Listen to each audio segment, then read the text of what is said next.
Hi everyone, welcome back to my channel. If you're new here, my name is Rachel, and in this corner of the internet, I make design and lifestyle related videos.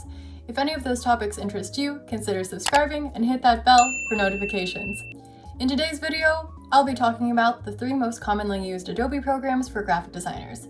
Those are Adobe InDesign, Illustrator, and Photoshop. Now this will be more of a general overview crash course type video, so if you're wanting a more in-depth explanation of each Adobe program after watching this, just let me know by commenting down below. Adobe InDesign is a desktop publishing software that primarily focuses on layouts and page design. This is a great program to use whenever you need to heavily work with typography. I use InDesign a lot when I'm creating things like posters, flyers, brochures, books, newspaper articles, magazine spreads, and presentations. And those apply to both print and digital versions. With InDesign structure, I find that it is the easiest program to use out of the 3 to keep things organized, which is why it's so useful when dealing with a lot of text or having a lot of different elements to work with. Adobe Illustrator's main focus is to let you create vector-based graphics. Now, vector graphics aren't made out of pixels and instead are comprised of paths. So because of this, the quality of the image you end up illustrating doesn't lose quality with any kind of size you end up scaling it to.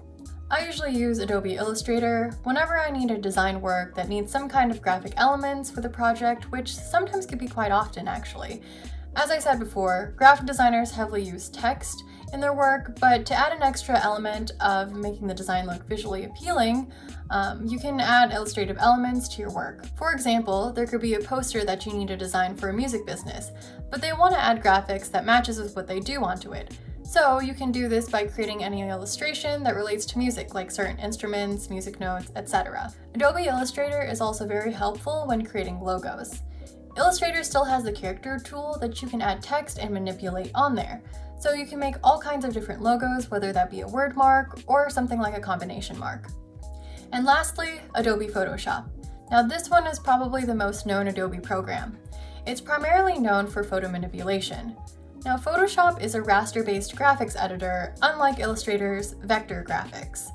Raster graphics deals with pixels, so for example, photos are raster-based, and depending on the certain number of pixels, whenever you scale to enlarge it, if the pixels are a low number, then the quality of the image is going to drop and it's going to end up looking blurry. Apart from photo manipulation, you can still use this for creating any kind of digital artwork. So those are the infamous Adobe programs used in graphic design. If you found this video helpful and you enjoyed it, make sure to give this video a thumbs up and just let me know in the comment section below if there's any design topics you'd like me to cover.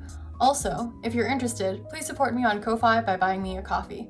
It's a one-time payment and helps me out with this channel as well as my other platforms so I can keep improving and consistently create creative content for all of you. The link will be in the description below. So thanks for watching and don't forget to subscribe so we can keep hanging out and I shall see you in the next video. Bye!